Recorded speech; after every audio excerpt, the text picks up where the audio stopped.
ఈ రోజున నంద్యాలకు చెందిన ఎమ్మెల్సీ ఇషాక్ భాయ్ గారి ఆఫీస్లో ప్రెస్ మీట్కు పెట్టడానికి గల కారణం గత కొద్ది రోజులుగా వితండవాదనల నేపథ్యంలో ఒకరినొకరు విమర్శించుకుంటూ ఒకరినొకరు దూషించుకుంటూ ముస్లిం సమాజాన్ని అగౌరవపరిచేలా ముస్లిం సమాజాన్ని హింసపరిచే విధంగా మాట్లాడుకోవడం మనం చూస్తూనే ఉన్నాం. ఎక్కువ సబ్జెక్టులు లేకుండా ఒక 2-3 సబ్జెక్టులు మాట్లాడితే వాళ్ళ గురించి కానీ మన పార్టీ సిద్ధాంతాల గురించి మన పార్టీ నాయకుని గారి గురించి కానీ తెలియజెప్పే ప్రయత్నం చేస్తానని తెలియజేసుకుంటున్నాను. ప్రస్తుత మినిస్టర్ గారు ఫస్ట్ టైం మినిస్టర్ అయినప్పుడు నంద్యాలలో మున్సిపల్ ఎలక్షన్ జరిగాయి. అప్పట్లో కాంగ్రెస్ పార్టీ తరఫున ఎస్ఎండి నోమాన్ అనే వ్యక్తిని నిలబెట్టారు కాంగ్రెస్ పార్టీ వాళ్ళు. తెలుగుదేశం పార్టీ తరఫున ముస్లిమేతర వ్యక్తిని నిలబెట్టారు తెలుగుదేశం పార్టీ వాళ్ళు. ఆయన నిజంగా ముస్లిం పక్షపాతి అంటే ఆ రోజు ముస్లిం వ్యక్తి మీద మరో ముస్లిం వ్యక్తిని నిలబెట్టేవారు. ఆయన ముస్లిం పక్షపాతి కాదు కాబట్టి, ముస్లింల అభ్యున్నతి ఏ రోజు కోరుకోలేదు కాబట్టి, మరీ ముఖ్యంగా ముస్లింలు రాజకీయంగా ఎదగకూడదు అనే ఏకైక నెపంతో ఆ రోజున ముస్లిమేతర వ్యక్తిని నిలబెట్టి ఆయన ఓడిపోవడానికి కారణం కూడా అయ్యారు. ఆ ఎలక్షన్లలో నోమాన్ భాయ్ గారు గెలవడం, ఆయనను ఎన్ని రకాలుగా ఇబ్బంది పెట్టాలో, ఆయన కుటుంబాన్ని ఎన్ని రకాలుగా ఇబ్బందులు పెట్టాలో అవల్ల రాష్ట్ర ప్రజలు, మన నంద్యాల ప్రజలు అందరూ చూసిందే.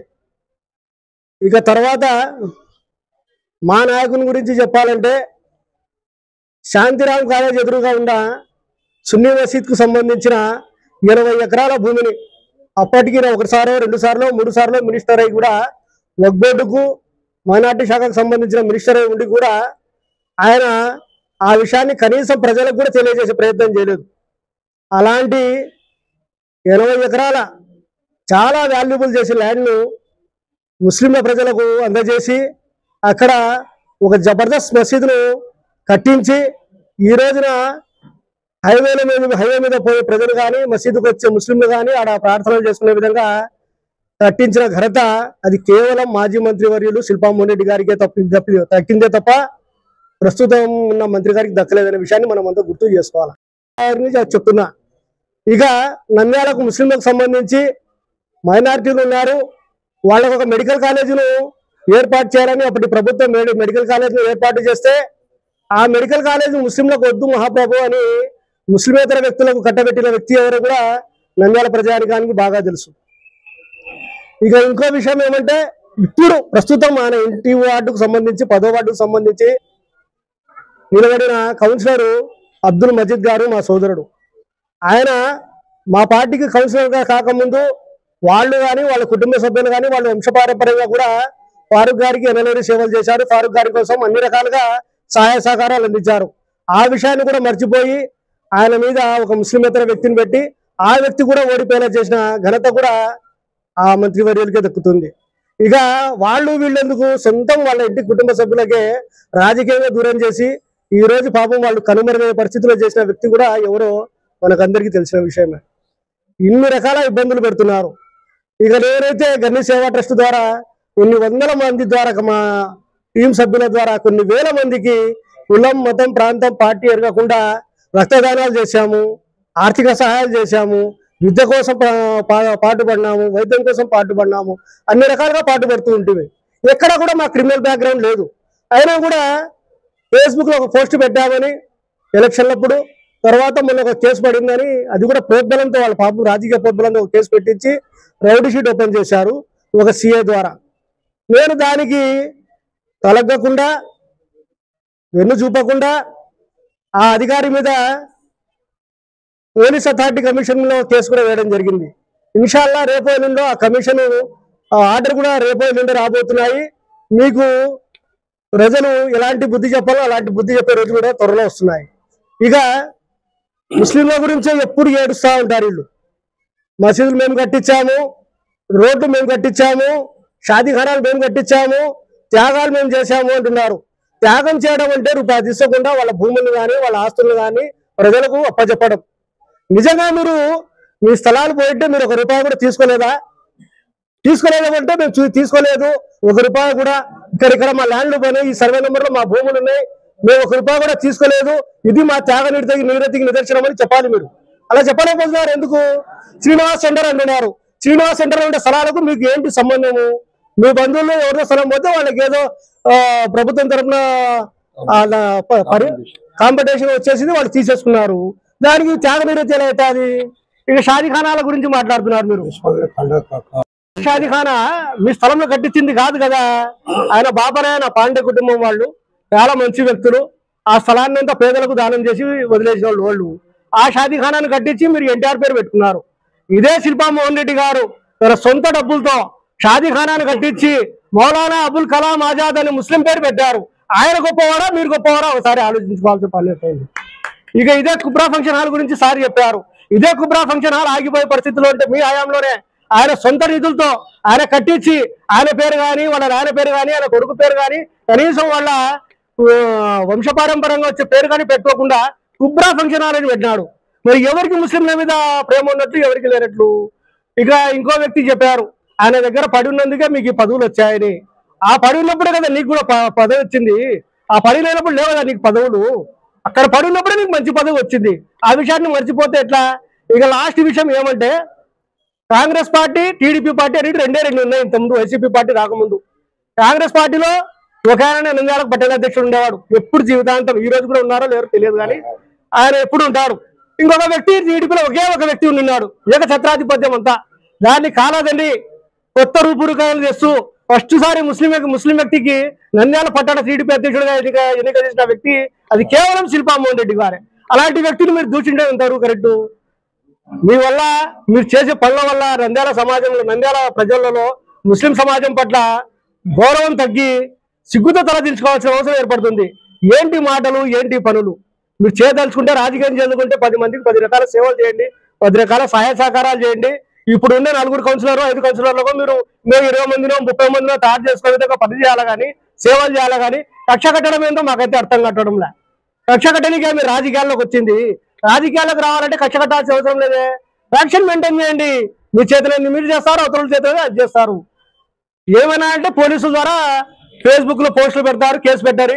ఫేస్బుక్ ద్వారా సోషల్ మీడియా ద్వారా ఇది ఉత్తేజపరుస్తున్నారు, వాళ్ళ మీద కేసు పట్టండి అంటే ఆ అధికారులు కూడా నీకు ప్రాణహాని ఉంది, నీకు ఆరోగ్యం జాగ్రత్త, తర్వాత ఏం జరుగుతుందో చెప్పలేను, ఇలాంటి ఆటలు చెప్తున్నారు. వాళ్ళు కూడా ఉద్యోగం చేస్తున్నారు, మరి లేకపోతే ఆ రాజకీయ నాయకులకు ఊడిగం చేస్తున్నారు అర్థం కావడంలే. నాయకులు చెప్తారు మస్తుగానే, అధికారులు మీరే ఆలోచించుకోవాలి. ఎందుకంటే నాయకుల వల్ల మీకు ఉద్యోగాలు రాలేదు, మీరు చదువుకున్న విద్య వల్ల, విజ్ఞానం వల్ల మీ ఉద్యోగాలు మీకు వచ్చాయి. ఏది కరెక్ట్ ఏది రాంగ్ అనేది కూడా మీరే తెలుసుకోవాలా. ఎవరో కోన్కిస్తా కొట్టని చెప్తే మీరు తెలుసుకునే పరిస్థితులు లేరు. ఏది మంచిది ఏది చెడ్డది కనుక్కొని కేసులు పెట్టేటప్పుడు కూడా కాస్త చూసి పెట్టండి. లేకపోతే ఎవరెవరైతే అన్యాయంగా అక్రమంగా కేసులు పెట్టారో వాళ్ళందరి మీద చట్టపరమైన చర్యలు తీసుకొని వాళ్ళందరినీ కోర్టుకి ఇచ్చే బాధ్యత మేము తీసుకుంటామని మరి ఒకసారి తెలియజేసుకుంటూ జై హింద్, జై జగన్.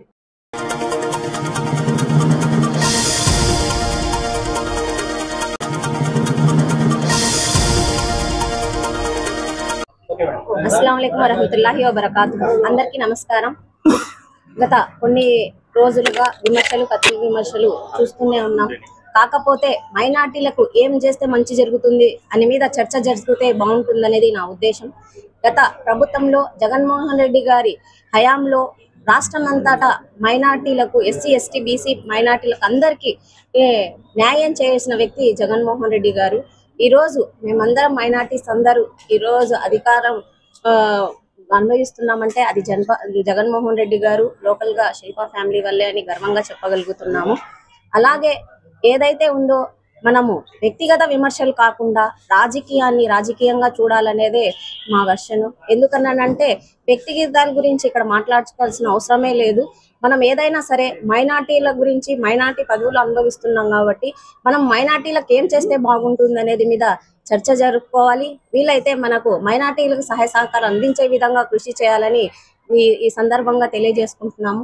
ఏదైతే కూటమి ప్రభుత్వం వచ్చిన తర్వాత మైనార్టీలకు ఇది చేస్తాం అది చేస్తామని చెప్పి ప్రభుత్వం ఏర్పడిన తర్వాత ఎంతో మంది ఆడపిల్లలు ఎదురు చూస్తున్నారు దుల్హన్ స్కీమ్ కోసం. అది ఎప్పుడు తెస్తారో అని చెప్పాల్సిన బాధ్యత ఈరోజు కూటమి ప్రభుత్వానికి ఉంది.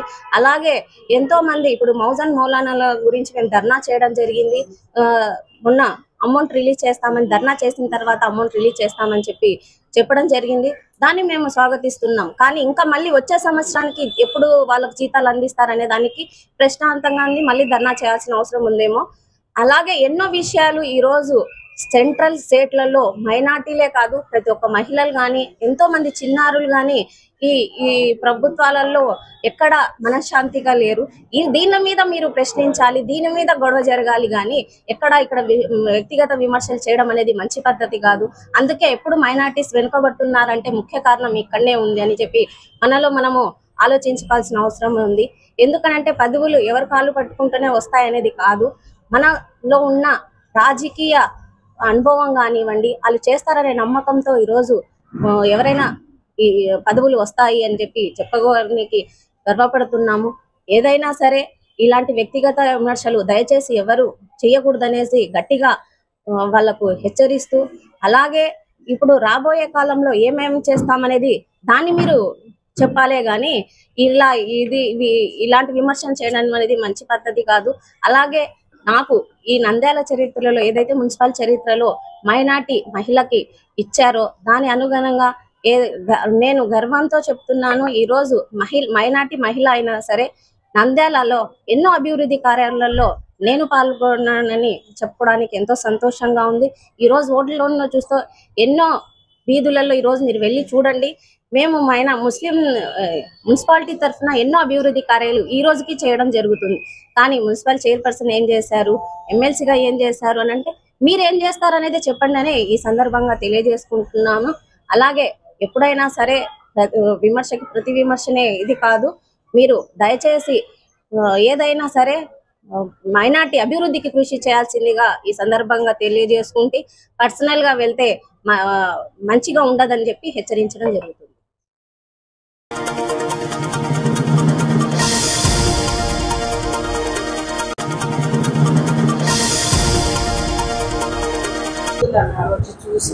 అప్పుడు మీరు లాస్ట్ టైం వచ్చినప్పుడు చెప్పినారా ఇది?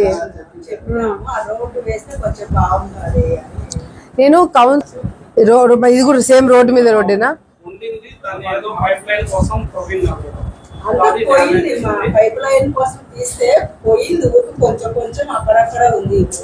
సేమ్ అదే ప్రాబ్లమా మరి? ఇది పని కాలే కావాలా? ఎంత కావాలా? ఓన్లీ ప్యాచింగ్ కే? రోడ్డు మీద మళ్ళీ దానికి ఏం చేయగలుగుతాము?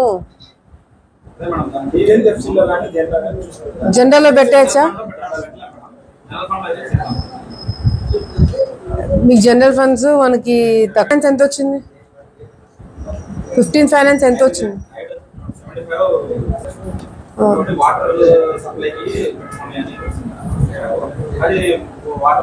టోటల్ గా ఎంత వచ్చింది 15 ఫైనాన్స్?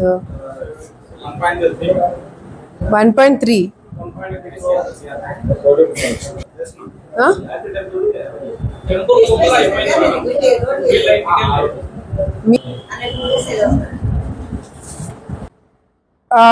సిసి రోడ్డు కాంపౌండ్ వాళ్ళు అడిగినారు.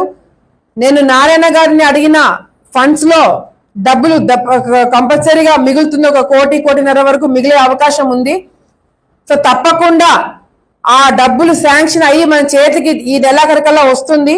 వచ్చిన వెంటనే నెక్స్ట్ కౌన్సిల్ మీటింగ్ లోపల ఆ సిసి రోడ్డు కాంపౌండ్ వాళ్ళు శాంక్షన్ అయ్యి అవసరమైతే సిసి రోడ్డు పూర్తి కూడా అయిపోతుంది. కాంపౌండ్ వాళ్ళకి వచ్చి టైం పట్టిన నెక్స్ట్ మీటింగ్ కల్లా మీరు దిగక ముందే ఈదిగాకి రోడ్డు కాంపౌండ్ వాళ్ళు తప్పకుండా నేను చేపిస్తానని చెప్పి మీకు మాటిస్తున్నాను. షాదీఖానా మాకు చాలా చాలా, ఎందుకంటే గతంలో షరీఫ్ గారు ఉన్నప్పుడు కూడా షాదీఖానా దాన్ని మెయింటైన్ చేయడం కానీ అంతా ఆయన చూసుకోవడం జరిగింది. ఆయన చాలా సందర్భాల్లో మన ప్రతిపక్షం ఉన్నప్పుడు కూడా చాలా సందర్భాల్లో మనం అధికారంలోకి వస్తే పని చేయాలని చెప్పి అన్న కూడా నాకు చాలా సందర్భాల్లో చెప్పినారు. భూమా నాగిరెడ్డి గారు ఉన్నప్పుడు దాన్ని చేపించడం జరిగింది. తప్పకుండా కొత్త షాదీఖానాల గురించి నేను ఆల్రెడీ ఫరూక్ గారికి 2 సార్లు లెటర్లు ఇచ్చినాము, పంపించినాం. ఆయనకు కూడా చంద్రబాబు నాయుడు గారి దగ్గర కూడా నేను 2 సార్లు ఆయన దగ్గర తీసుకుపోవడం జరిగింది. కొద్దిగా నిధులు మనకి ఫండ్స్ టైట్ ఉండడం వల్ల లాస్ట్ ఇయర్ శాంక్షన్ కాలేదు. తప్పకుండా షాదీఖానా కొత్తది కట్టడము, తర్వాత కాంపౌండ్ వాళ్ళు తప్పకుండా చేపిస్తామని చెప్పి ఈ సందర్భంగా ప్రజలందరూ కూడా నేను మాటిస్తున్నాను. మీకు హక్కు ఉంది. ఎవరైతే రెగ్యులర్ గా వచ్చి కౌన్సిలర్స్ అటెండ్ అవుతున్నారో వాళ్ళకి జీతాలు రావట్లేదని చెప్పి కూడా నాకు చెప్పడం జరిగింది. ఆల్రెడీ నారాయణ గారికి కూడా నేను చెప్పడం జరిగింది. మొన్న వచ్చినప్పుడు చెప్పినా, మొన్న అసెంబ్లీలో టైంలో కలిసినప్పుడు చెప్పినాను. ఈసారి గట్టిగా అడుగుతాను. కలెక్టర్ గారితో కూడా మాట్లాడి ఒక లెటర్ పెట్టి తప్పకుండా మీకు రావాల్సిన ఏదైతే మీ శాలరీ అమౌంట్ ఉందో, పెండింగ్ ఉందో అది కంప్లీట్ గా పూర్తిగా మీకు ఇచ్చేటట్టుగా కూడా ఈ నెలాఖరికల్లా మీకు పడేటట్టుగా నేను చేస్తానని చెప్పి కూడా ఇక్కడ మీ కౌన్సిలర్స్ అందరు కూడా నేను మాటిస్తున్నాను.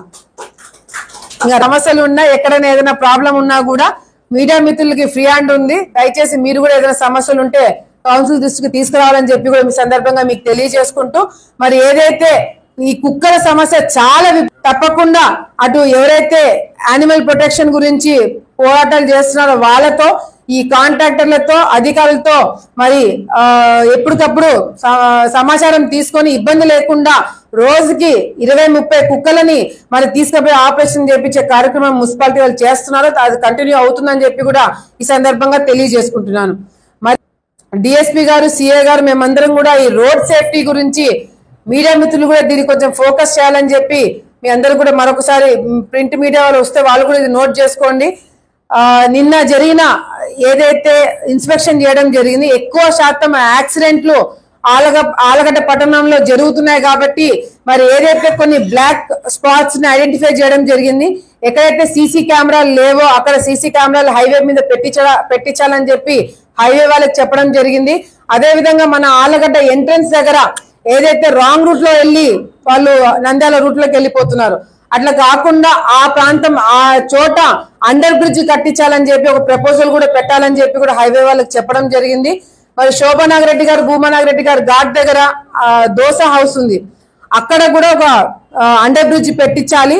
లేదంటే ఆ సర్వీస్ రోడ్ ఏదైతే ఉందో అది పూర్తిగా క్లోజ్ చేయమని చెప్పి కూడా ఇన్స్ట్రక్షన్స్ ఇవ్వడం జరిగింది. అది క్లోజ్ చేయడం వల్ల ఏమవుతుందంటే రాంగ్ రూట్ లో, అంటే కడప రూట్ లో నుంచి చాలా బస్సులు రాంగ్ రూట్ లో ఆ సర్వీస్ రోడ్ మీదకి పోతున్నాయి చాలా ఫాస్ట్ గా. దాని వల్ల కూడా మొన్న నా కళ్ళ ముందరే బైక్ మీద పోతున్న ఒక హస్బెండ్ వైఫ్ కింద పడి వాళ్ళకి దెబ్బలు తగలడం జరిగింది. సో ఆ రాంగ్ రూట్, ఆ సర్వీస్ రోడ్డు కూడా బ్లాక్ చేయడం జరిగింది. కాబట్టి యాక్సిడెంట్లు తగ్గించడానికి మేము కూడా చూస్తున్నాము. అంతేకాకుండా శిల్పాల్ రోడ్ ఏదైతే ఉందో, అది ఆర్ఎన్బి రోడ్డు ఏదైతే వస్తుందో ఆ రోడ్డుకి డివైడర్లు చాలా కిందికి ఉన్నాయి, చిన్నగా ఉన్నాయి. అవి ఇప్పుడు మా ఇంటి ముందర ఉండే హైట్ కి ఆ డివైడర్ లేపాలని చెప్పి కూడా మేము ఆలోచించే ఐరన్ రాడ్స్ వస్తాయి. ఆ ఐరన్ రాడ్స్ పెద్ద పెద్ద ఈ సైజు ఉంటాయి లెంగ్త్ వి, అవి ఆ డివైడర్ పైన పెట్టేస్తే ఆ లెంగ్త్ కి హైట్ కి మనము డివైడర్ కొంచెం ఖర్చు తగ్గించుకొని ఆ కార్యక్రమం కూడా చేసేదానికి ఉంటుంది. కూడా ఉన్నాయి, కొన్ని కంప్లీట్ అయిన వర్క్స్ ఉన్నాయి. ఇంకా కౌన్సిలర్స్ కొంతమంది చింతకుండలో కొన్ని సమస్యలు చెప్పినారు, తర్వాత ఆ అక్క వాళ్ళు కూడా కొన్ని సమస్యలు చెప్పినారు. అవి కూడా వారం రోజులు టైం ఇచ్చి ఆ వారం రోజుల టైంలో కూడా పూర్తి చేయమని చెప్పి కూడా చెప్పడం జరిగింది. రోడ్డు మీద రోడ్డు వేయడం అది మనము చేయలేము కాబట్టి, అది పర్మిషన్ లేదు కాబట్టి దాన్ని ప్యాచింగ్ చేస్తారో, లెవెలింగ్ చేస్తారో, ఏం చేస్తారో వారం రోజుల టైంలో ఇప్పుడు ఇచ్చిన కంప్లైంట్లు పూర్తి చేయాలని చెప్పి కూడా మరి అధికారులకు అందరూ కూడా తెలియజేసుకుంటున్నాం. ఈ కార్యక్రమంకి విచ్చేసిన మరి పెద్దలకి, చైర్మన్ గారికి, వైస్ చైర్మన్ గారికి, కౌన్సిలర్స్ కి, మీడియా మిత్రులకి ప్రతి ఒక్కరికి పేరు పైన నా ధన్యవాదాలు తెలియజేసుకుంటున్నాను.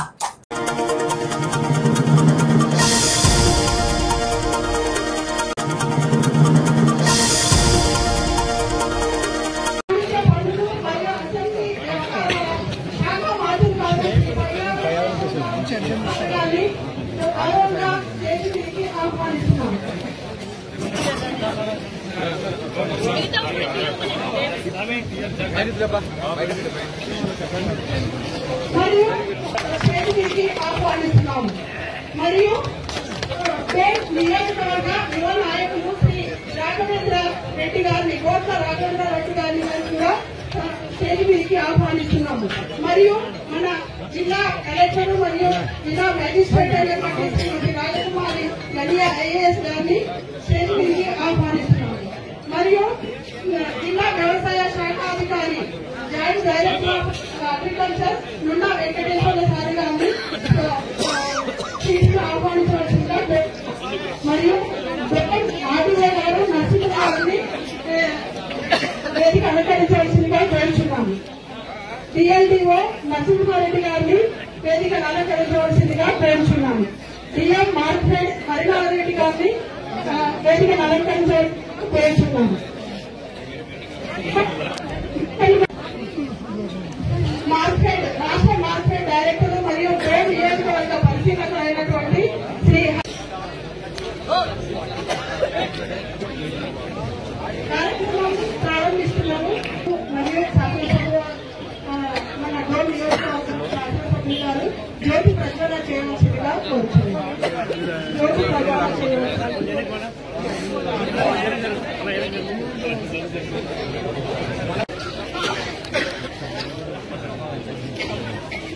మొదటిగా మన ముఖ్య విచ్చేసినటువంటి విశిష్టులకు జ్యోతి ప్రజ్వలన కార్యక్రమాన్ని చేయవలసిందిగా వారిని విజ్ఞప్తి చేస్తా ఉన్నాం.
అన్నదాత సుఖీభవ పిఎం కిసాన్ రెండో విడత లాంచింగ్ ప్రోగ్రాం మన బేతంచెర్ల మండలంలో ఎంబయ్య గ్రామంలో జోన్ కాన్స్టిట్యున్సీస్ లో మనం నిర్వహించుకుంటా ఉన్నాం. దీన్ని లాంచ్ చేయడానికి ఈ గ్రామంలో మన గౌరవనీయులు ఫైనాన్స్ మినిస్టర్ గారు అయినటువంటి పయాల్ కేశవ్ గారు ఈ రోజు ముఖ్య అతిథిగా ఇక్కడికి వచ్చేశారు. వారికి మరొకసారి స్వాగతం మరియు ధన్యవాదాలు తెలియజేస్తా ఉన్నాం. అలాగే మన గౌరవ ఎమ్మెల్యే గారు వారు ఇచ్చేస్తున్నారు, వారికి కూడా స్వాగతం తెలియజేస్తున్నాం. గౌరవ జిల్లా కలెక్టర్ గారు అలాగే మిగిలినటువంటి తదితర అధికార అనధికార ప్రముఖులందరూ కూడా వేదికపై ఆశీర్వాదం అందరికీ కూడా నమస్కారాలు తెలియజేస్తూ, మరి ఆంధ్రప్రదేశ్ ప్రభుత్వం గౌరవ ముఖ్యమంత్రి గారు చాలా ప్రతిష్టాత్మకంగా వారు ఏదైతే మరి ప్రజల హామీ మేరకు రైతు సోదరుల్ని రైతులకు కావాల్సినటువంటి ఆర్థిక సహాయాన్ని అందించేటువంటి ప్రక్రియలో భాగంగా మరి ప్రతి రైతు కుటుంబానికి 20,000 రూపాయల చొప్పున ఆర్థిక సహాయం అందిస్తామని చెప్పి వారు తెలియజేశారు. అదేవిధంగా మొదటి విడత ఆర్థిక సహాయాన్ని మరి మన ఆగస్టు మంత్లో 2వ తారీఖు ఇవ్వడం జరిగింది. అంటే 20,000 రూపాయల ఆర్థిక సహాయాన్ని కూడా 3 విడతలుగా అందించే విధంగా ప్రభుత్వం ప్రణాళిక రచించడం జరిగింది.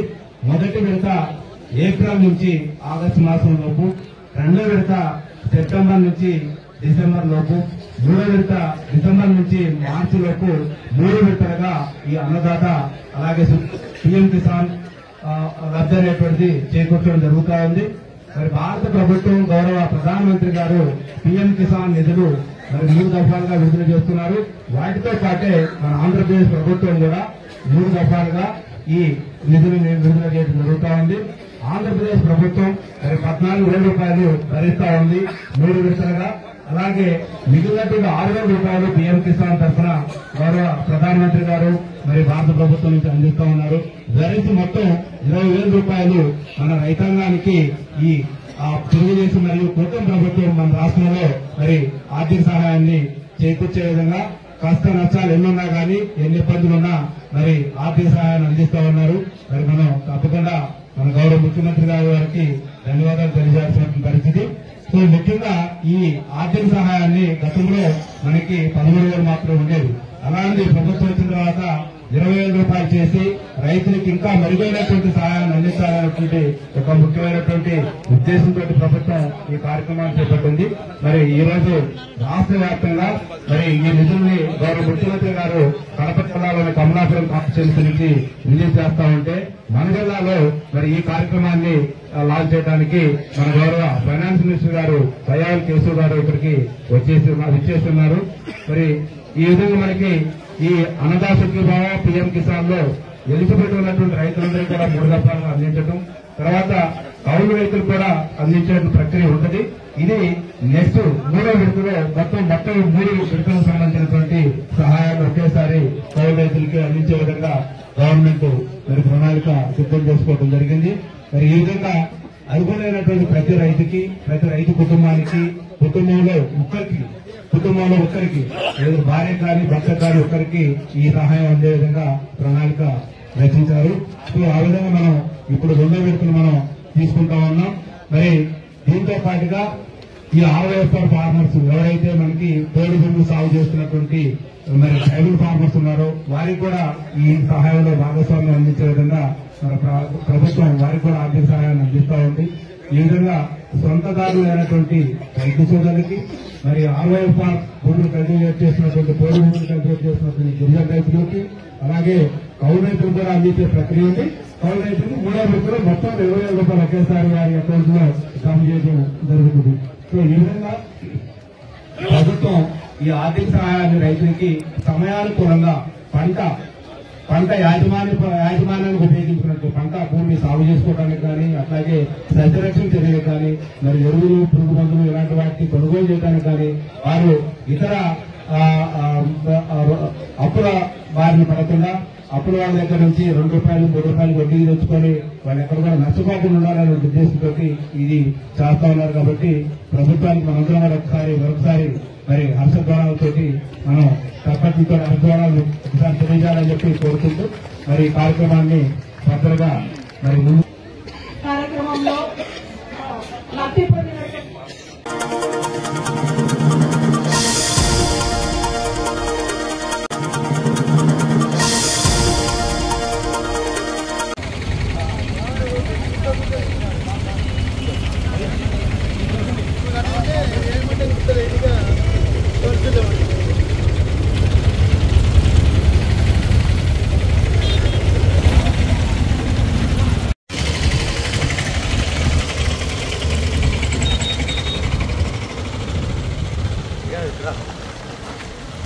చూపించి ఇక్కడ నుంచి మాట్లాడతాం.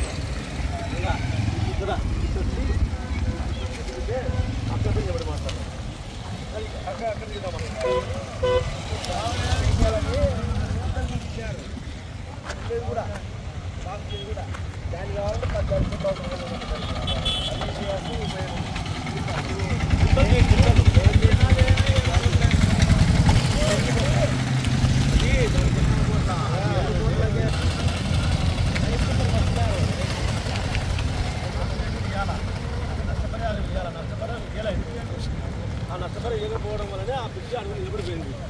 అది విషయం మెయిన్గా. దానికి ఇప్పుడు వాళ్ళు రోజుకి పెరుగుతుంది.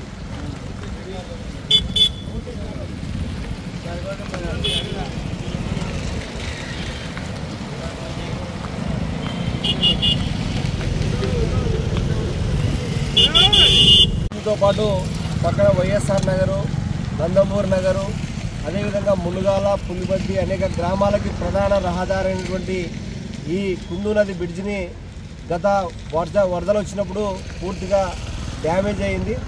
జిల్లా కలెక్టర్ గారు దీన్ని సందర్శించి 1 వారం రోజుల్లోనే పనులు పూర్తి చేస్తామని చెప్పేసి ప్రజలకు హామీ ఇవ్వడం జరిగింది. అయితే దీంట్లో హెవీగా ట్రాఫిక్ ఉన్నటువంటి ఈ ప్రాంతము చాలా ప్రమాదాలకు గురయ్యేటువంటి ప్రాంతం. ఇక్కడ తక్షణంగా మున్సిపల్ అధికారులు చాలా నిర్లక్ష్యంగా వ్యవహరిస్తూ ఉన్నారు. ఈరోజు కలెక్టర్ గారు హామీని అమలు చేయడంలో మేము పోయి అక్కడ పోయి మున్సిపల్ కమిషన్ అడిగితే నిధులు లేవని చెప్పేసి దాటవేసేటువంటి పరిస్థితి ఉంది. దీనిపైన కలెక్టర్ గారు స్పందించి తక్షణమే ఉన్న బ్రిడ్జిని రిపేర్ చేయాలి. కొత్త బ్రిడ్జికి కావాలంటే ఇంకా 7 కోట్లు 10 కోట్ల రూపాయలు కావాలని చెప్తా ఉన్నారు. ప్రజలకి సౌకర్యవంతంగా ఉండేటువంటి రోడ్ల నిర్మాణం కూడా ఏర్పాటు చేయాలి. అదేవిధంగా రోడ్డు భవనాల శాఖ మంత్రి కూడా ఈ మన జిల్లాకు సంబంధించినటువంటి బీజీ జనార్దన్ రెడ్డి గారే తక్షణమే అత్యవసరంగా ఇలాంటి కనెక్టివిటీ బ్రిడ్జిలను వెంటనే ఏర్పాటు చేయకపోతే ఖచ్చితంగా రేపు వచ్చేటువంటి మున్సిపల్ సమావేశాల్లో మేము ప్రజల తరఫున ప్రశ్నిస్తాం, బయట ఆందోళన కూడా చేస్తాం. మున్సిపల్ కౌన్సిల్లో కూడా ఈ అంశం పైన ప్రతిపక్షంలో ఉన్నటువంటి వాళ్ళు కూడా దీనిపైన అంశం కూడా మాట్లాడాలి. ఓట్లు వచ్చినప్పుడు మాత్రమే మేము ఓట్లకు వస్తాం, ప్రజల సౌకర్యాలు వచ్చినప్పుడు మేము పట్టించుకునేటువంటిది కరెక్ట్ కాదు. స్థానిక మంత్రి మేము ఎన్ఎండి ఫరూక్ గారు చొరవ చేయాల్సిన అవసరం కూడా ఉంది. ఎందుకంటే ఆయన న్యాయశాఖ మంత్రిగా ఉండి ఈ ప్రాంత ఎమ్మెల్యేగా అనేక సంవత్సరాల అనుభవం ఉన్నటువంటి వ్యక్తి ఇలాంటి అంశాల మీద తక్షణమే స్పందించి నిధులు తెప్పించి ప్రజలకు సౌకర్యవంతంగా రోడ్డు నిర్మాణం చేయాలి. లేకపోతే రేపు ఖచ్చితంగా మున్సిపల్ కౌన్సిల్లో జరిగే సభలో ఖచ్చితంగా ఆందోళన చేస్తామని చెప్పేసి హెచ్చరిస్తా ఉన్నాం. పోవడంతో దాదాపు ఈ ప్రాంతం నుండి పులిమద్ది, మునగాల, అదేవిధంగా ఇతర ప్రాంతాల పోయేవాళ్ళు ఈ నదిలో నుంచి పోయేవాళ్ళు. కానీ గత ప్రభుత్వ తెలుగుదేశం పార్టీ హయాంలో నందమూరి తారకరత్న గారు ఆయన ఈ నందమూరి నగర్కు వెళ్లే రహదారిలో 1983లో ఇక్కడ నిర్మించడం జరిగింది. కానీ నాటు నుండి నేటి వరకు దాదాపు 40 దశాబ్దాలు గడుస్తున్న ఈ నేటికి కూడా ఈ బ్రిడ్జి అరకొర పనులు మాత్రమే జరుగుతున్నాయి. ప్రధానంగా ఈ బ్రిడ్జి మీద నుంచి పోవాలంటే ప్రజలు భయం బాధకు గురి కావాల్సి వస్తుంది. కానీ ఈ వరద ప్రవాహం బాగా వర్షాలు పడి వరద ప్రవాహం పడినప్పుడు ఈ ప్రాంతం నుంచి ఇతర ప్రాంతాలు పోయే వాళ్ళు కూడా చాలా తీవ్రంగా భయపడుతూ పోతుంటారు. అదిగాక వరదల నీళ్లు బ్రిడ్జి నిర్మాణం పైకి రావడం వల్ల ఇక్కడ నుంచి బంద్ కూడా అవుతుంది. ఇక్కడ నుంచి పోవాలంటే తిరిగి నందికొట్కూరు ఆ ప్రాంతం నుంచి పులిమద్దికి పోవాల్సి వస్తుంది. తర్వాత గత ప్రభుత్వ హయాంలో ఇప్పుడున్న తెలుగుదేశం నాయకులు ఈ నూతన బ్రిడ్జి నిర్మించి త్వరగా ప్రారంభించాలని చెప్పి ఇక్కడికి వచ్చి ప్రచారం చేసుకున్న వారు దాదాపు అధికారంలోకి వచ్చి 2 సంవత్సరాలు కావస్తున్నా నేటికి కూడా ఇక్కడ ఈ బ్రిడ్జి నిర్మాణం పూర్తి కాకపోగా ఈ పాడుపడ్డ బ్రిడ్జి నిర్మాణానికి మరమ్మతులు చేసి కూడా మున్సిపాలిటీలో నిధులు లేవని చెప్పడము ఒక దుర్మార్గం అని చెప్పి మేము సిపిఐ పార్టీ తెలియజేస్తున్నాం. ఎందుకంటే మున్సిపాలిటీకి వచ్చే నిధులన్నీ ఇక్కడ స్థానిక కాంట్రాక్టర్ జోబులో నిండుతా అంటే ఇవి ఏ మేరకు ఈ పనులు జరుగుతాయని చెప్పి మేము ప్రశ్నిస్తున్నాం. కాబట్టి ఇప్పటికైనా కానీ అధికార పార్టీ నాయకులున్న స్థానిక మంత్రివర్యులు ఎన్ఎండి ఫరూక్ గారు, అదేవిధంగా ఇక్కడున్న అధికారులు అందరూ కలిసి ఈ బ్రిడ్జి నిర్మాణ పనులను త్వరగా పూర్తి చేసి పక్కన ఉన్న కొత్త బ్రిడ్జి నిర్మాణము పూర్తి చేసి ప్రజలకు అందుబాటులో ఉంచాలని చెప్పి సిపిఐ పార్టీగా డిమాండ్ చేస్తున్నాం. లేని పక్షంలో సిపిఐ పార్టీగా మున్సిపాలిటీ కార్యాలయాన్ని ముట్టడించేందుకు సంసిద్ధమని ఈ సందర్భంగా తెలియజేస్తున్నాం.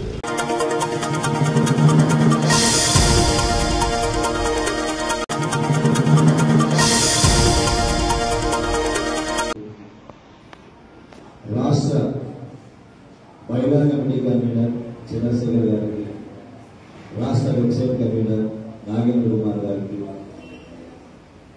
జిల్లా మాజీ అధ్యక్షులు, రాష్ట్ర మాజీ అదన ప్రధాన కార్యదర్శి ప్రసాద్ రెడ్డి గారికి, జిల్లా సహాధ్యక్షులు అమీర్ గారికి, ఎస్టీ నాయకులు కర్నూలు జిల్లా శ్రీనివాసులు గారికి, జిల్లా ఉపాధ్యక్షులు ఉస్మాన్ గారికి, మండల ప్రధాన కార్యదర్శి సుబ్బారావు గారికి, ఈనాటి ఈ కార్యక్రమానికి మరి ఇచ్చేసినటువంటి ఎస్టీయు శ్రేయోభిలాషులకి, కార్యవర్గ సభ్యులు అందరికీ పేరు పేరున ఉద్యమాలను తెలియజేసుకుంటూ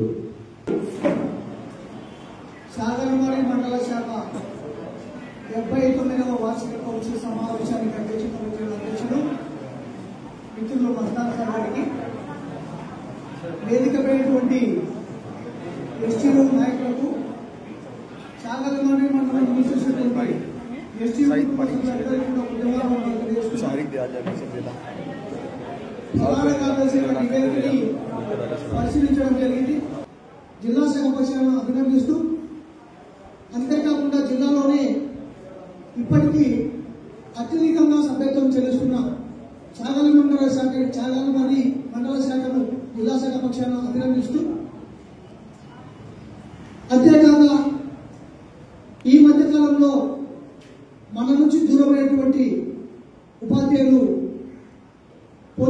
ప్రసాద్ గారికి, బాల నరసింహ గారికి, జిల్లా శాఖ పక్షాన ప్రగాఢ సానుభూతిని, సంతాపాన్ని వ్యక్తం చేస్తూ ఈ రాష్ట్రంలో 13 లక్షల మంది ఉద్యోగులు ఉంటే దినదినానికి ఉపాధ్యాయుల సంఖ్య తగ్గుతూ ప్రస్తుతం 1,82,000 మంది ఉపాధ్యాయులు ఈరోజు రాష్ట్రంలో పనిచేస్తున్నారు.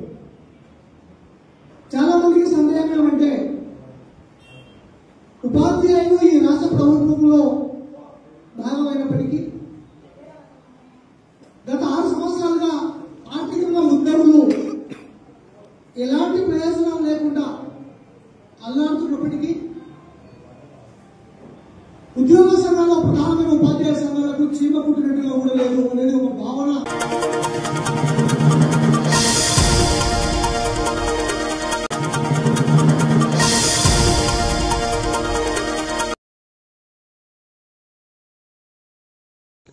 జై శ్రీరామ్. ఇక్కడ ఏకశిల హనుమాన్ దేవస్థానం నందు రేపు అమావాస్య రోజున పడి పూజ ఉన్నది. ఇక్కడ వేల మంది వచ్చి పాల్గొంటుంటారు. అందరూ వచ్చి ఈ పూజలో పాల్గొని స్వామివారి ఆశీస్సులు తీసుకోవాల్సిందిగా కోరుతున్నాము. అమావాస్య రోజున 3 గంటలకి మహామంగళ ఆరతి ఉంటుంది. ఆ ఆరతిది కూడా తీసుకోవడం వల్ల ఎంతోమందికి సమస్యలు, ఆరోగ్య సమస్యలు రకరకాలు దేవుడి దయతో అన్ని తీరుతున్నాయి. జై హనుమాన్. భక్తులకు తెలియజేయడమనగా ఇక్కడ అమావాస్య 20వ తారీఖు గురువారం అమావాస్య రోజు మనకు పడి పూజ, మెట్ల పూజ ప్రతి సంవత్సరం జరుగుతుంది. ఇక్కడ కోలాటము, డ్రామాలు, భజనలు మొదలైన కార్యక్రమాలు ఇక్కడ జరుగుతాయి. భక్తులు ఈ పూజలో అందరూ తప్పకుండా పాల్గొనవలసిందిగా కోరుచున్నాము. జై శ్రీరామ్, జై హనుమాన్. ఆంజనేయ స్వామి కమిటీ వాళ్ళు జిల్లా స్థాయిలో, నంద్యాల జిల్లా స్థాయిలో కోలాటం పోటీలు నిర్వహిస్తున్నారు. నంద్యాల జిల్లాలో ఉన్నటువంటి కోలాటం గురువులందరూ కూడా ఈ యొక్క ఏకశిల అభయాంజనేయ స్వామి సన్నిధి నందు కోలాట కార్యక్రమంలో పాల్గొని అందరూ కూడా ఈ యొక్క కార్యక్రమాన్ని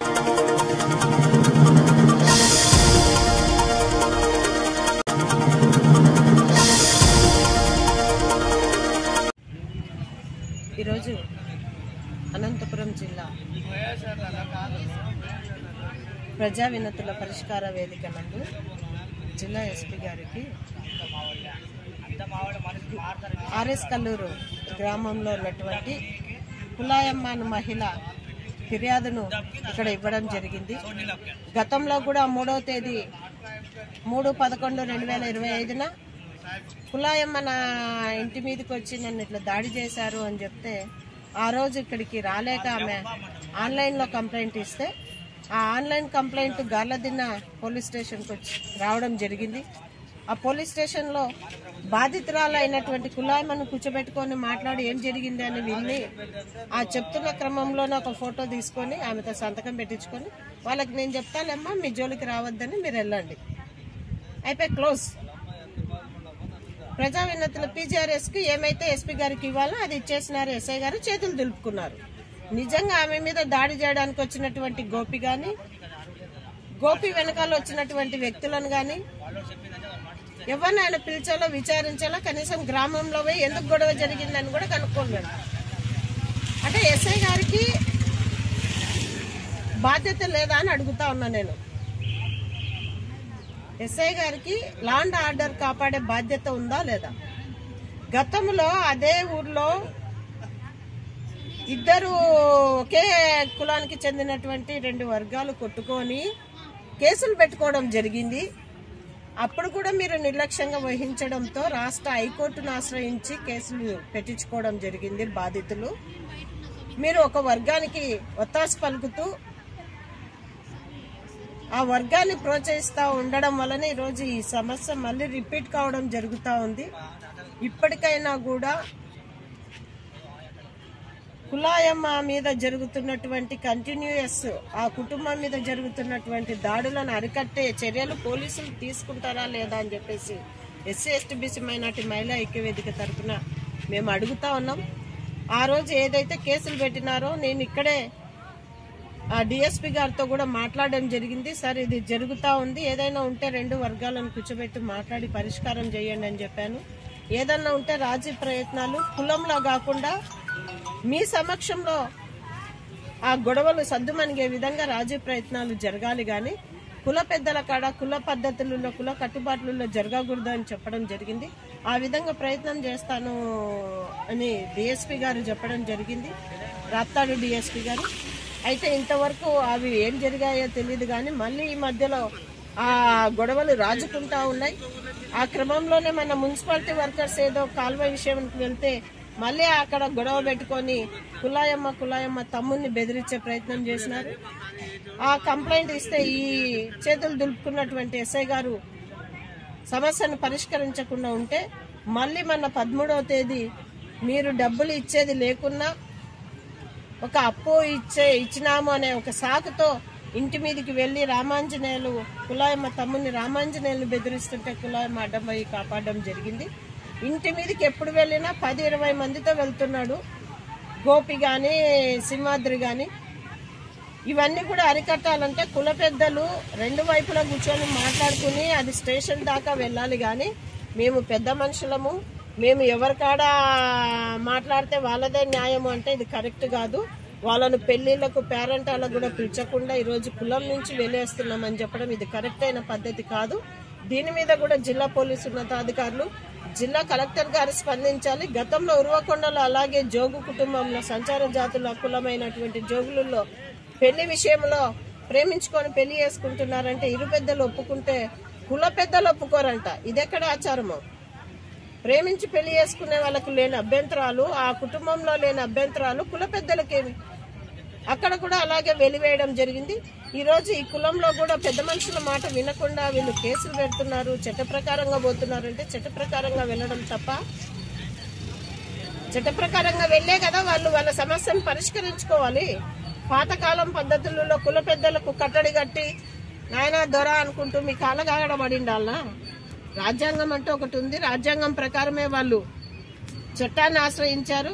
చట్టం పరిధిలో వాళ్ళకి జరగాల్సినటువంటి న్యాయం జరుగుతుందని వాళ్ళ ఆశతో ఉన్నప్పుడు కుల పెద్దలు రాజీకి రాలేదు మేము పిలుస్తా అని చెప్పేసి వాళ్ళని కులాల నుండి వెలివేసి ఈరోజు పెళ్లిళ్లకు పేరెంటాలకు శుభకార్యాలకు పిలిచి అవమానించడం ఇది కరెక్ట్ పద్ధతి కాదు. ఖచ్చితంగా ఆ కుల పెద్దలని పిలుచుకొని పోలీసు అధికారులు కూడా మాట్లాడాలి. ఇలాంటివి మళ్ళీ అనంతపురం జిల్లాలో జరగకుండా చర్యలు చేపట్టాలని చెప్పేసి జిల్లా ఎస్పీ గారిని కోరుతున్నాను. నా పేరు పట్నం రాజేశ్వరి, SC/ST BC మైనార్టీ మహిళా ఐక్యవేదిక వ్యవస్థాపక అధ్యక్షురాలు.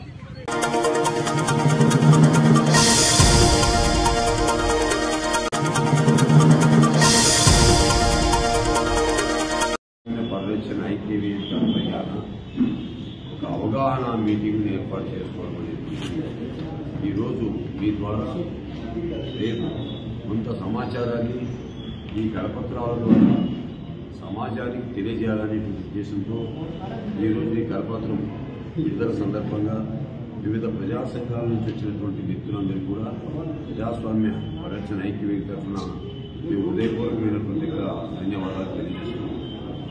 ప్రజాస్వామ్యము అని అంటే మొట్టమొదట రాజ్యాంగ రచన పూర్తయిన తర్వాత అప్పటి రాష్ట్రపతి ఏదైతే మనం ఈరోజు రాజ్యాంగ రచన పూర్తయింది, ఈ రోజు నుంచి మనం ప్రజలకు సేవకులము అని చెప్పి రాజ్యాంగం మీద ప్రమాణం చేసి ఆనాటి పెద్దలు ఏదైతే ప్రజాస్వామ్యానికి పూర్తయినటువంటి మాటలు చెప్పారో ఆ రోజు నుంచి ఈ రోజు వరకు కూడా ప్రజాస్వామ్యం అంటే ప్రజలే యజమానులు.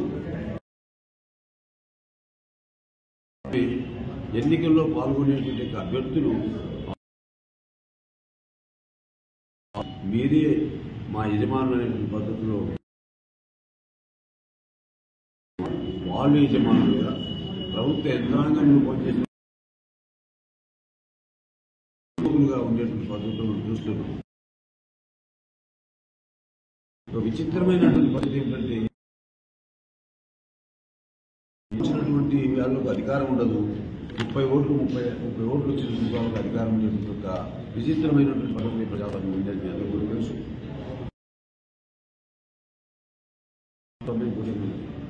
ఒకప్పుడు గ్రామాల్లో పెద్దలు చెప్పితే కొంతమంది అసలు ఓటు వేసేది కూడా లేదు. మా గ్రామానికి ఏం చేస్తారు అని వచ్చేది. ఆ తర్వాత మాకేమిస్తారని ఓటర్లను కూడా పాలక వర్గాలు ప్రశ్నించకుండా,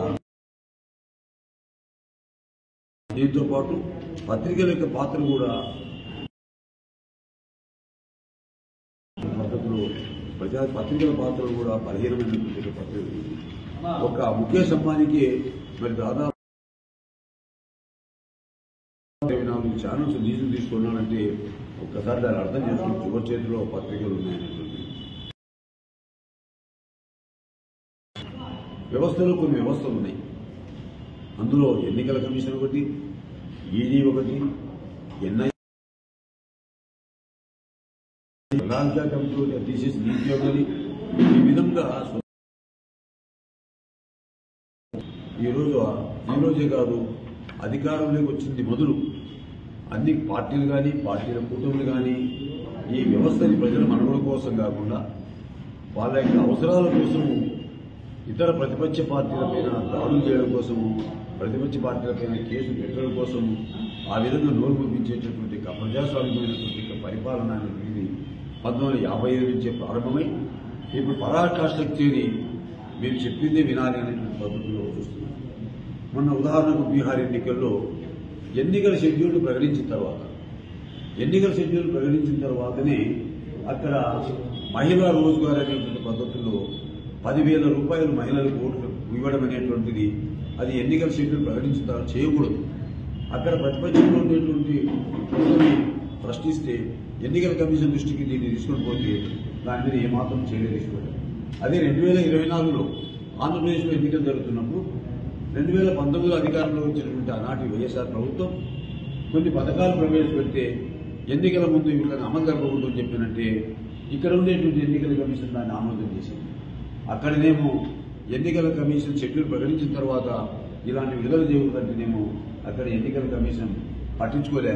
ఇక్కడ ఎన్నికల కమిషన్ పట్టించుకోలేదంటే మరి ఎన్నికల కమిషన్ నిజాయితీగా నిష్పక్షపాతంగా ఉందా అనేటటువంటిది రాజకీయ పార్టీలకు అతీతంగా మనం ప్రధానంగా మనం ప్రశ్నించేది ప్రభుత్వాన్ని. ఎన్నికల కమిషన్ ప్రశ్నిస్తాం. ఎందుకు ప్రభుత్వాన్ని ప్రశ్నిస్తాం? ప్రభుత్వాన్ని పోషించేటువంటి ఆయా రాజకీయ పార్టీలకు సంబంధించినటువంటి వాళ్ళని పోషించరు. ఈ దేశంలో ఉండేటువంటి ప్రజలందరూ కూడా కడుతున్నటువంటి పన్నుల్లో నుంచే ఈ ప్రభుత్వ యంత్రాంగం అంతా నడుస్తుంది. కాబట్టి ప్రజల పక్షాన ముఖ్యంగా యువకులు, విద్యార్థులు ఆలోచించాలి. భవిష్యత్తు మీది ఈ దేశంలో ప్రజాస్వామ్యాన్ని, రాజ్యాంగం ఉల్లంఘన జరగకుండా కాపాడుకోవాల్సినటువంటి బాధ్యత మనందరికీ ఉందని తెలియజేస్తూ రేపు 23వ తేదీన జరగబోతున్నటువంటి రామకృష్ణ డిగ్రీ కాలేజీలో జరుగుతున్నటువంటి ఈ అవగాహన సదస్సును ప్రధానమైనటువంటి వక్తలు డాక్టర్ బ్రహ్మారెడ్డి గారు, మా రాష్ట్ర ప్రధాన కార్యదర్శి కౌతవర ప్రసాద్ గారు, జయభారత నాయకులు లోక్నాథ్ గారు వీళ్ళందరూ కూడా ఆ రోజు ఆ సమావేశానికి వస్తారు. కాబట్టి ప్రజలు పెద్ద ఎత్తున వచ్చి ఆ సమావేశంలో పాల్గొని మన రాజ్యాంగాన్ని, మన దేశాన్ని కాపాడుకోవడం కోసం మనం నడి మిగించాలని చెప్పి తెలియజేస్తూ విద్యార్థులకు అందరికీ కూడా ఆ 23వ తేదీ ఉదయం 10 గంటలకు మన వివేకానంద ఆడిటోరియంలో ఆ రోజు సదస్సు జరగబోతుంది. మీరందరూ కూడా తప్పనిసరిగా మీడియా ద్వారా కూడా సహకరించి మనందరం కూడా ఈ ప్రజాస్వామ్యాన్ని రక్షించుకోవడం కోసం మీ యొక్క పాత్ర కూడా ఉండాలని చెప్పి మనవి చేస్తూ ఈరోజు దీనికి సంబంధించినటువంటి కరపత్రం నిర్వహిస్తున్నాం.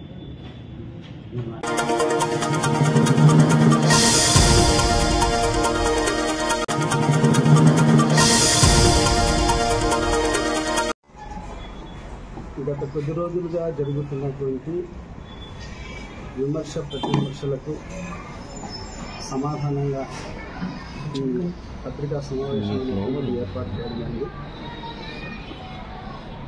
2017 సంవత్సరంలో జుమ్మా మసీదుకు గ్రాంట్గా విడుదలైనటువంటి 50 లక్షల రూపాయల గురించి 2025 సంవత్సరంలో చర్చ జరుగుతుంది అని అంటే హోటళ్ల దగ్గర, మసీదుల దగ్గర ఎక్కడ కూర్చుంటే అక్కడ దీనిపైన మాట్లాడుతున్నప్పుడు అసలు రాజకీయాలకు సంబంధం లేనటువంటి వ్యక్తులు వాళ్ళు ఇచ్చినటువంటి సమాధానం మీకు చెప్తున్నాను. It is not my opinion. అక్కడ జరిగినటువంటి విషయం, వాళ్ళు ఈ జుమ్మా మసీద్ ఇష్యూకు వాళ్ళు ఇచ్చినటువంటి కౌంటర్ ఏంటంటే, ఎవరో తెలుగుదేశంలో ప్రముఖమైనటువంటి నాయకుడు ఎవరో అమ్మాయిని ట్రాప్ చేశాడు. ఆ విషయము వాళ్ళ పార్టీలో ఉన్నటువంటి వ్యక్తులే సీఎం గారి దగ్గరికి తీసుకెళ్లారు. అక్కడ సీఎం గారు ఈ విషయం పట్ల చీవాట్లు పెట్టారని చెప్పేసి ఈ ఇష్యూని డైవర్ట్ చేయడానికి ఇక్కడ జుమ్మా మసీద్ ఇష్యూని తీసుకొని వచ్చి మాట్లాడుతున్నారు అని చెప్పేసి వాళ్ళు చెప్తే నిజంగా నాకు చాలా ఆశ్చర్యం అనిపించింది. నిజంగా వాళ్ళ వ్యక్తిగత వ్యవహారము, అంతర్గతంగా పార్టీలో ఉన్నటువంటి సమస్యలు, దానివల్ల ప్రజలకు వచ్చినటువంటి లాభము లేదు, నష్టము లేదు. అదేదో వాళ్ళు చూసుకుంటే సరిపోతుంది. కానీ 7-8 సంవత్సరాల తర్వాత జుమ్మా మసీద్ ఇష్యూని తీసుకుని రావాల్సినటువంటి అవసరం ఏముంది? మీరు ఏదైనా చేయాలనుకుంటే ఇప్పుడు అధికారం మీ చేతిలో ఉంది. 1.5 సంవత్సరం అయింది ప్రభుత్వం వచ్చి, మీరు చేయండి. ఎవరన్నా వద్దంటున్నారా? ప్రజలు హర్షిస్తారు కదా. మీకు డైవర్షన్ పాలిటిక్స్ తప్ప ప్రజలకు సేవ చేయాలనేటువంటి ఆలోచన ఏ కోశాన లేదు అనేటువంటిది ప్రజలందరికీ తెలిసిపోయింది. ఇంకా రెండో అంశం ఏంటంటే, బిఫోర్ రాజశేఖర రెడ్డి గారు, ఆఫ్టర్ రాజశేఖర రెడ్డి గారు, అసలు నంద్యాలకు మైనార్టీ నాయకులు అంటే ఇద్దరే. నౌమాన్ గారు కాంగ్రెస్ పార్టీలో మున్సిపల్ చైర్మన్గా పనిచేశారు. ఫరూక్ గారు ఎమ్మెల్యేగా గెలుస్తున్నారు, మినిస్ట్రీ అనుభవిస్తున్నారు. అది మన అందరికీ తెలిసినటువంటి విషయమే. కానీ రాజశేఖర రెడ్డి గారు ముఖ్యమంత్రి అయిన తర్వాత శిల్పామోహన్ రెడ్డి అనేటువంటి నాయకుడు నంద్యాలకు వచ్చిన తర్వాత కొత్త వ్యక్తులు మైనార్టీల్లో నాయకులుగా ఎదిగారు. ఇది అందరికీ తెలిసినటువంటి విషయమే. ఆ తర్వాత రాజశేఖర రెడ్డి గారు ఇచ్చినటువంటి 4% రిజర్వేషన్ వల్ల ముస్లింలంతా కూడా బీసీ కోటాలో ఎంతో మంది కౌన్సిలర్లుగా నిలబడి గెలవడం జరిగింది. ఈరోజు ప్రత్యక్షంగా కానీ పరోక్షంగా కానీ ఈరోజు శిల్పామోహన్ రెడ్డి గారు, ఆ శిల్పా కుటుంబం అనేటువంటిది నంద్యాలలో ఉండటం వల్ల ఈరోజు ఎంతో మంది ముస్లింలు రాజకీయంగా ఎదగడానికి అవకాశం లభించిందనేటువంటి విషయము ఎవ్వరు కూడా విస్మరించలేనటువంటిది. కాబట్టి ఈ విషయం కూడా తెలుగుదేశం పార్టీలో ఉన్నటువంటి ముస్లిం నాయకులు గుర్తుపెట్టుకుంటే చాలా బాగుంటుంది. అంతేకాకుండా ఈరోజు అనొచ్చు ఫరూక్ కూడా ముస్లింలను నాయకులుగా అంటే మంచి పదవుల్లో నిలబెట్టారు కదా అని అనుకోవచ్చు. ఎస్, ఈరోజు ముస్తాక్ మౌలానా గారు మైనార్టీ కార్పొరేషన్ చైర్మన్ గా ఉన్నారు అని అంటే అది ఫరూక్ గారు ఆయనకి ఇప్పించినటువంటి పదవి కాదు. ఆయన ఎలక్షన్స్ కంటే ముందు తనకు పార్టీలో సరైనటువంటి గుర్తింపు లేదని పార్టీ మారాలనేటువంటి ఉద్దేశంలో ఉన్నప్పుడు లోకేష్ గారు ఎంటర్ అయ్యి ఆయనకు హామీ ఇచ్చి ఆయనకు ఈరోజు ఈ పదవి రావడానికి కారణమైనారనేటువంటి విషయము ఎవరిని అడిగినా కూడా తెలుస్తుంది. మరి ఇంకొక వ్యక్తికి కూడా ఈరోజు మైనార్టీ కార్పొరేషన్లో డైరెక్టర్గా వచ్చింది. అది కేవలం ప్రేమతో వచ్చినటువంటిది కాదు. అక్కడ ముస్తాక్ మౌలానా గారికి కౌంటర్గా మైనార్టీ కార్పొరేషన్లోనే డైరెక్టర్గా ఆయనను ఎన్నుకున్నారనేటువంటి విషయాన్ని గుర్తించాల్సినటువంటి అవసరం ఉంది. అక్కడ ఆయన ఏదో చేసేస్తాడు, నాకేం తెలియకుండా పోతుందనేటువంటి ఉద్దేశంతో అభద్రతాభావంతో ఇంకొక పదవిని కూడా ఈ తెలుగుదేశం పార్టీలో మైనార్టీలకు కట్టబెట్టడం జరిగింది. అంతే తప్ప ఈ నంద్యాలలో నశ్యం ఫ్యామిలీ వల్ల మైనార్టీలకు జరిగినటువంటి మేలంటూ ఏదీ లేదు అనేటువంటి విషయాన్ని అందరూ గుర్తుపెట్టుకోవాలి. ఆ తర్వాత ఎప్పుడో నంద్యాలలో హరిజనపేటలో ఉన్నటువంటి వాళ్ళకి నడిగడ్డలో ఉన్నటువంటి ముస్లింస్కి మధ్య గొడవ జరిగితే దాన్ని తెలివితేటలతో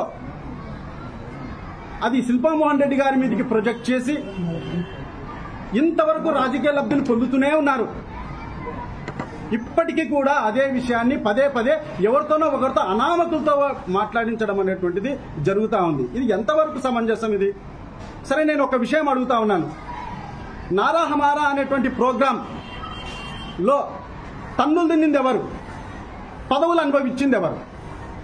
ఆ రోజు నంద్యాల నుంచి వెళ్ళినటువంటి 9 మంది ముస్లింలు, అయ్యా మీరు కనీసం మైనార్టీ శాఖకు కూడా మైనార్టీని మీరు ఎన్నుకోలేనటువంటి పరిస్థితిలో ఉన్నారు.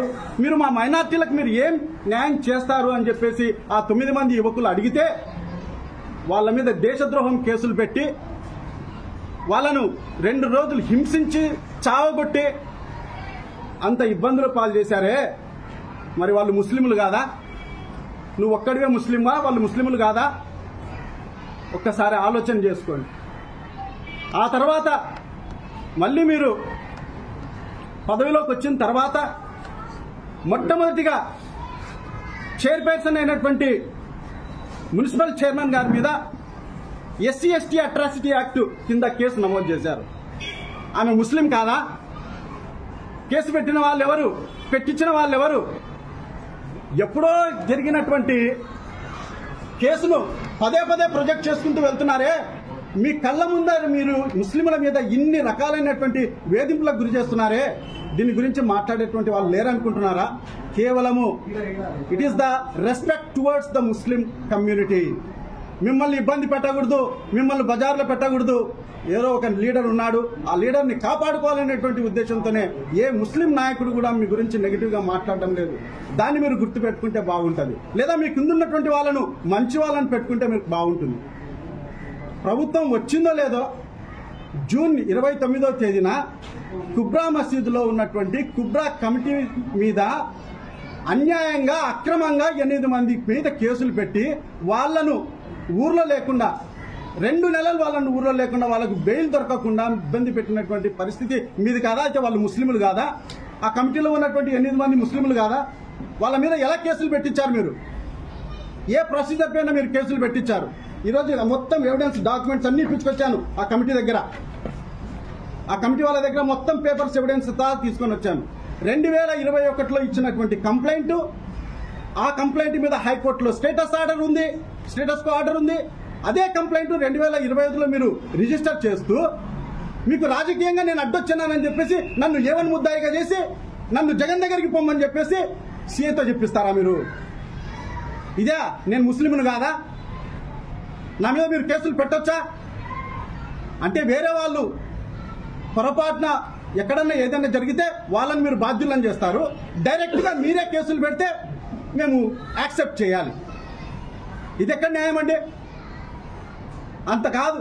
చిన్న ఒక ప్రామిసరీ నోట్ గొడవలో గన్ని కరీం మా మైనార్టీ నాయకుడు, అతని మీద కేసులు పెట్టడానికి మనసు ఎలా వస్తుందండి? అర్థం చేసుకోవాలి కదా. నాయకుడు అన్న తర్వాత ఒకసారి గెలిచిన తర్వాత మీరు అందరికీ నాయకులు కదా. ఇక్కడ పార్టీని ఎందుకు మీరు చూస్తా ఉన్నారు? మీ కమ్యూనిటీని కూడా మీరు చూడండి.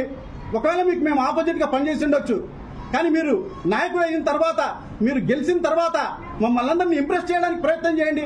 మళ్ళీ మమ్మల్ని మీరు మీ దగ్గర ఉంచుకోవడానికి ప్రయత్నం చేయండి. మీతో కలిసి పనిచేసేలాగా మీరు మార్చుకోండి. ఎందుకు ఆ పని చేయలేకపోతున్నారు? భయాందోళనలకు గురి చేయడం, అభద్రతా భావాన్ని నెలకొల్పడం, మమ్మల్ని మానసికంగా క్షోభకు గురి చేయడమే మీరొక్కరే మైనార్టీగా మీరు ఫీల్ అవుతా ఉన్నారు. అంతేకాకుండా రీసెంట్గా ఒక 10 రోజుల కిందట మౌలానాల మీద, పాపం హుసేన్ మౌలానా అనేటువంటి వ్యక్తి, అతను చాలా సౌమ్యుడు, అతని మీద 2 టౌన్ల కేసులు పెట్టి అతని మీద FIR బుక్ చేయమని చెప్పేసి పోలీస్ స్టేషన్లో ప్రెజర్ తీసుకొని వచ్చారు. పాపం అతను 3 రోజులు స్టేషన్కు ఉదయం పోవడం, ఎంక్వైరీ పేరు మీద సాయంత్రం వరకు పెట్టుకోవడం, ఈ విధంగా వేధింపులకు గురి చేసినారు. అంటే అతను ముస్లిం కాదా?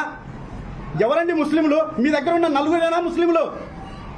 ఈ నంద్యాల పట్టణంలో 1,00,000 మంది ఓటర్లు ఉన్నారు ముస్లింలు. వీళ్ళు ముస్లింలు కాదా? ఆ 4 కోసం 1,00,000 మందిని బలి తీసుకుంటారా మీరు? అడిగేవాళ్ళు లేరనే కదా మిమ్మల్ని. ఈరోజు ఏ ఇష్యూ వచ్చినా మీలో, మీ పార్టీలో ఎవడో తప్పుడు పని చేశాడు, దాన్ని మీరు ఏ విధంగా మీరు దాన్ని ఏదో విధంగా సాల్వ్ చేసుకోండి. మేము అడగలేదు కదా. మా పార్టీలో వాళ్ళు ఎవరు కూడా ఏమయ్యా మీ వాడు ఇట్లా అంట, ఇట్లా చేసినాడంట, అట్లా చేసినాడని ఎవరు అడగడం లేదు కదా. అది మీ పార్టీకి సంబంధించినటువంటి విషయం. దాంతో మా ప్రజలకు వచ్చేది ఏం లేదు. మా రైతులకు రైతు భరోసా రాదు, మా ముస్లింలకు ఎలాంటి తోఫాలు రావు, ఆడపిల్లలకు వరకట్నం కింద ఇచ్చేటువంటి డబ్బులు రావు, మాకు మైనార్టీ కార్పొరేషన్ తరఫున ఫండ్స్ రావు, లోన్స్ రావు, ఏమి రావు. మేము దాని గురించి ఎందుకు మాట్లాడతాము? కేవలం ఆ ఇష్యూస్ను మీరు డైవర్ట్ చేసుకోవడం కోసం ఈరోజు మీరు ఇంత ఇష్యూను మరి మీరు నంద్యాలలో మా పార్టీని పార్టీగా చేయడమే కాకుండా మైనార్టీలకు ఎల్లవేళలా అండగా ఉండి ఎంతో మందిని నాయకులుగా తీర్చిదిద్దినటువంటి శిల్ప కుటుంబాన్ని మీరు అభాసుపాలు చేయడానికి మీరు పూనుకుంటా ఉన్నారు. మాట్లాడితే మీరు మాట్లాడండి సార్, మీరు కింద ఉన్నటువంటి వాళ్ళతో మాట్లాడించొద్దండి. ఒకతను మాట్లాడుతూ ఏమంటాడంటే కుబ్రా మసీదులో ఉన్నటువంటి బేవకూఫ్ అంటాడు. అరే బాబు, నువ్వు చదువుకుంది ఆఫీసేలం, నువ్వు ఆలిం కాదు, ముఫ్తీవి కాదు, కేవలం నువ్వు ఫరూక్ను అడ్డు పెట్టుకొని ఈరోజు ఫరూక్ ఎంతమంది శత్రువులను చేశావో అది నీకే తెలియాలి. మరి నిన్ను బేవకూఫ్ అనాలనా, ఆ కమిటీలో ఉన్నటువంటి వాళ్ళని బేవకూఫ్ అనాలనా? నువ్వు ఏ ఉద్దేశంతో వాళ్ళని బేవకూఫ్స్ అన్నావు? నువ్వు మా పార్టీలో ఉన్నటువంటి వ్యక్తులతోనే పని చేయించుకొని ఇక్కడ ఎవిడెన్స్ ఉన్నాయి. పాపం కుబ్రా కమిటీలో ఉన్నటువంటి వాళ్ళు ఒక ఆయన పాపం ఆర్టీసీలో పనిచేస్తాడండి. ఆర్టీసీలో పనిచేస్తాడు. ఆయన 21వ తేదీ డ్యూటీలో ఉన్నాడు.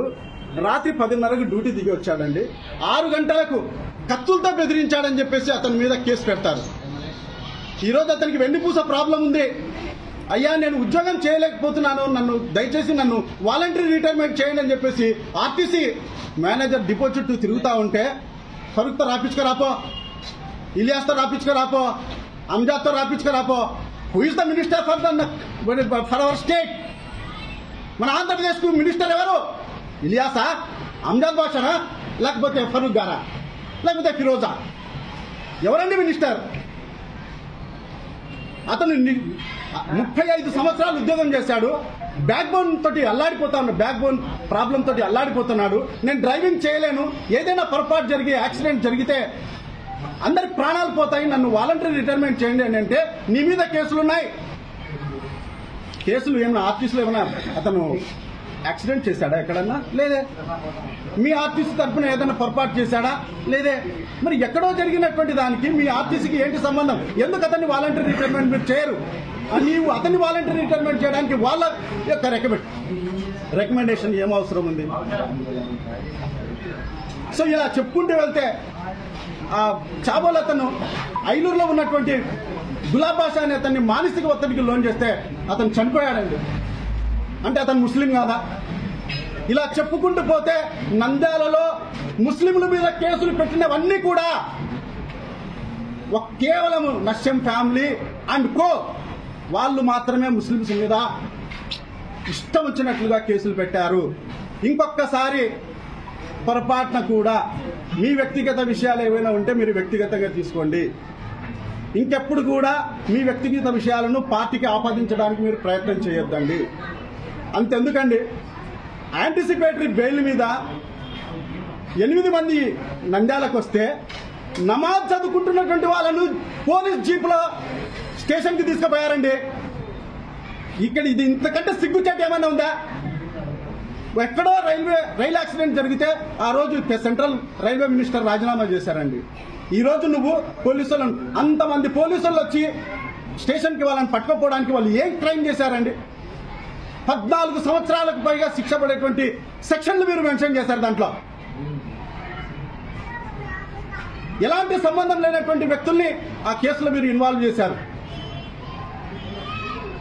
మా ఇంటి దగ్గరికి 5 గంటలకు తెల్లవారుజామున 13 మంది పోలీసులు, 2 ఎస్ఐలు, 3 ఏఎస్ఐలు, 8:30 వరకు నేను ఇంట్లో లేకపోయినా కూడా నా ఇంట్లోకి వెళ్ళి బూట్కాలతో లోపలికి వెళ్ళి చిన్న చిన్న ఆడబిడ్డలు ఇంట్లో ఉంటే వాళ్ళను ఏడిపించి వాళ్ళని తిట్టి అసహ్యంగా మాట్లాడి మీరు ఇంత రచ్చరచ్చ చేశారు. అంటే మీ ప్రమేయం లేకుండా పోలీసులు నా ఇంట్లోకి వచ్చేంత క్రైమ్ ఇక్కడ ఏమైనా ఉందో ఒకసారి ఆలోచన చేయండి. నేను ముస్లింలు కాదా? ఇన్ని కేసులు ముస్లింల మీద ఎవరు కట్టారు? మాటి మాటికి ఎందుకు మీరు శిల్పామోహన్ రెడ్డి గారి పేరు ఎందుకు తీసుకుంటున్నారు? మిమ్మల్ని అడిగేవారు లేరనే కదా. అందుకే ఈరోజు అవకాశం వచ్చింది. జీవితంలో ఎప్పుడు కూడా మీకు చివరి అవకాశం అంటే అందరూ మీ యొక్క మంచితనమో లేకపోతే మీ యొక్క వయసును దృష్టిలో పెట్టుకొని మీకు ఓట్లు వేయడం జరిగింది. మీరు గెలిచారు సార్. చివరి అవకాశం, చాలా చక్కగా పరిపాలించండి. మైనార్టీలతో ఇంత గతంలో మీరు ఏం చేశారో తెలియదు. ఇప్పుడు మైనార్టీలను దగ్గర తీసుకోవడానికి ప్రయత్నం చేయండి. అంతే తప్ప పదే పదే చేయని తప్పుకు ఇతరులను మీరు బాధ్యులు చేయడానికి ప్రయత్నం చేయొద్దండి అని చెప్పేసి నేను సవినయంగా మిమ్మల్ని కోరుకుంటూ ఇంకొకసారి మా పార్టీ జోలికి కానీ మా పార్టీ యొక్క అంతర్గత విషయాల్లో కానీ మా యొక్క పార్టీలో ఉన్నటువంటి వ్యక్తుల యొక్క వ్యక్తిగత విషయాల్లో కానీ మీరు జోక్యం చేసుకోకూడదని చెప్పేసి మీకు విన్నవించుకుంటున్నాను.